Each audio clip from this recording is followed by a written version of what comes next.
Good day, folks, and welcome to review number 16. Today we're going to be diving back into the Transformers Prime Robots in Disguise line by taking a closer look at the Deluxe size class RC. RC comes packaged in motorcycle mode on a standard deluxe size card. The card features artwork of RC alongside a large Autobot logo. The back of the card features images of the toy in robot and vehicle mode, along with the short bio paragraph. There's also artwork at the bottom advertising Transformers Prime. The left side of the packaging shows RC's tech specs, while on the right side we have the series numbering. So here we have RC in her vehicle mode.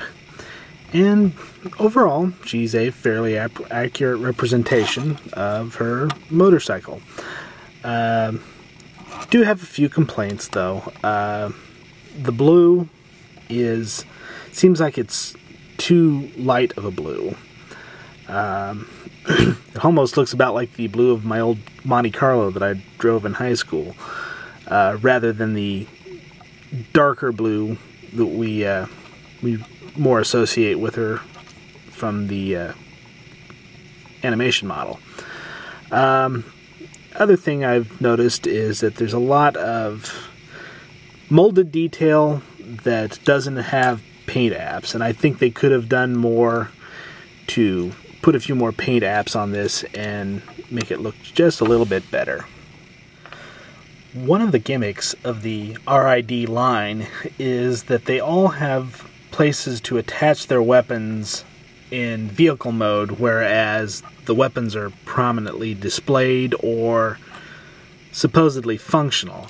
And RC is no different. She has a couple ports on each side of her front wheel. And you can take her weapon, which is, you know, 2/3 of her length on its own, and attach it to the front wheel. You can also do that. She also comes with a blade weapon, which you can then attach to the other side, and just to make it look that much more ridiculous. The issues with the paint apps become more pronounced when you have the first edition RC to compare to. There's just so many more little paint details on this figure, like the exhaust pipes, the pink accents, along with the silver accents. You've got silver accents on the gas tank there, where you're missing a lot of those details, and they simply went with silver rather than doing any of the pink accents.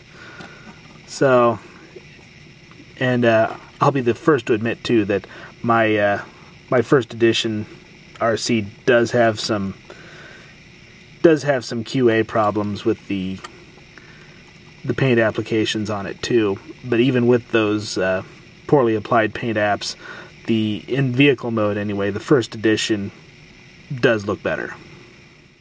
Moving along to RC's transformation, I find that it is in line with most of the other RiD figures.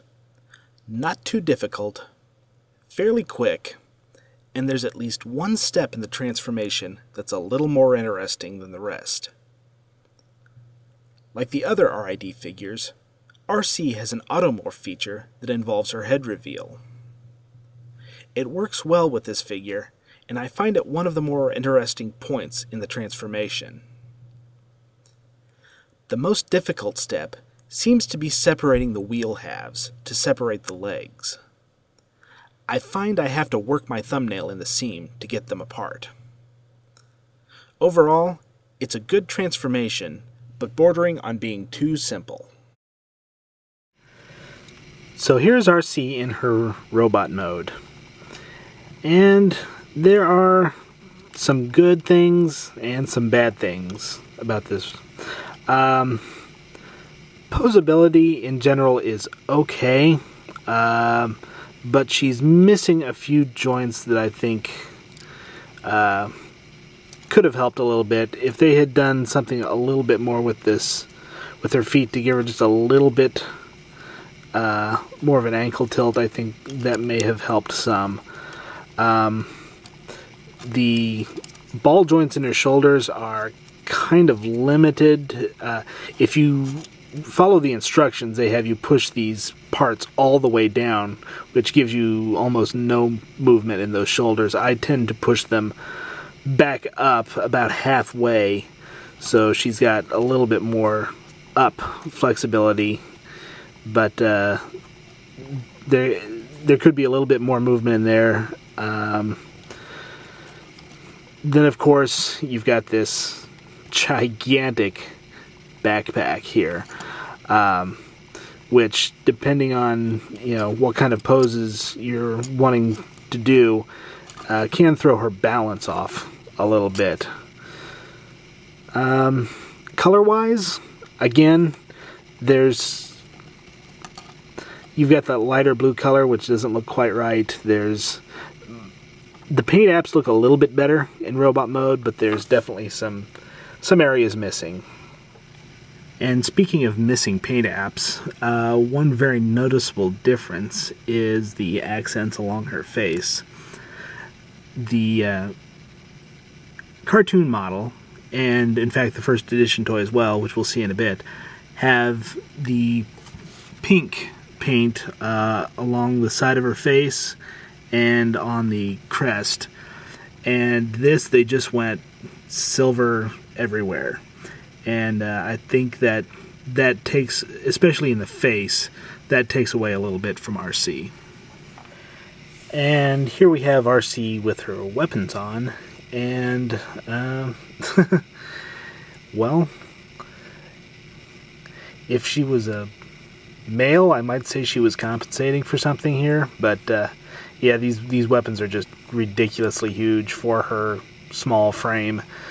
If they had just included some nice small arm pieces, or maybe just a small blaster or something that would give her something a little more closely associated with her in the show, other than this giant gun, I think they could have picked better accessories to go with her. And here we have the RiD version compared again with the first edition version. And this isn't quite as clear-cut as to which figure is the better figure. Each figure kind of has pluses and minuses, so there's some issues I prefer on one, while I prefer the first edition for others. Let's start off with a couple obvious ones. Size. The RiD version is a smaller frame and fits in a little bit more better scale-wise with the other RiD figures, while the first edition is obviously much taller. If you go back to color again, I think the first edition has a better blue color, more accurate blue color, than the RiD Arcee.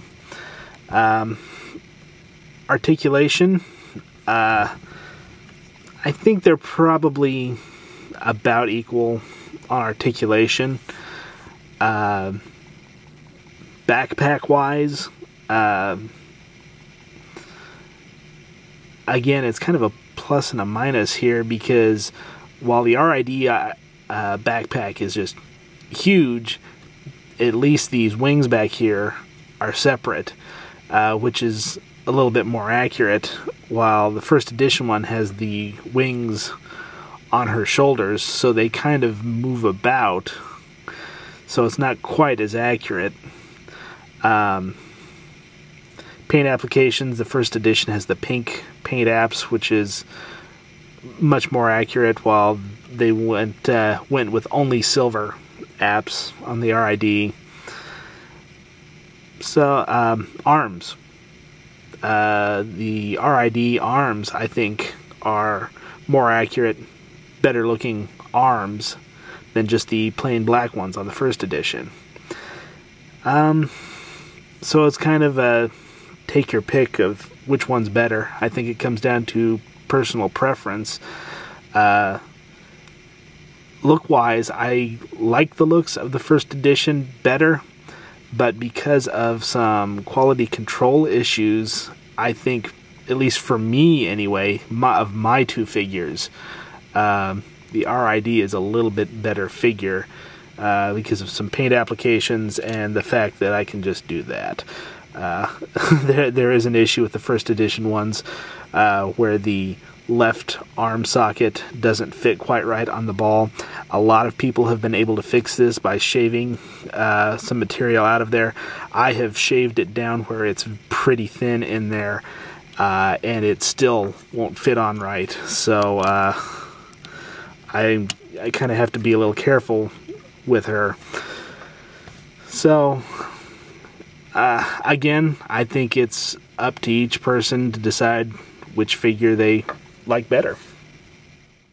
The RiD version of Arcee is far from a perfect figure, but still a good figure nonetheless. I have a suspicion that Hasbro is trying to keep prices lower by reducing the number and quality of paint apps. As a collector, this is disappointing, but completely understandable in the current economy. Still, I think it's worth it to take a look at this figure, even if you have the first edition version. There may be something in this toy that wins you over.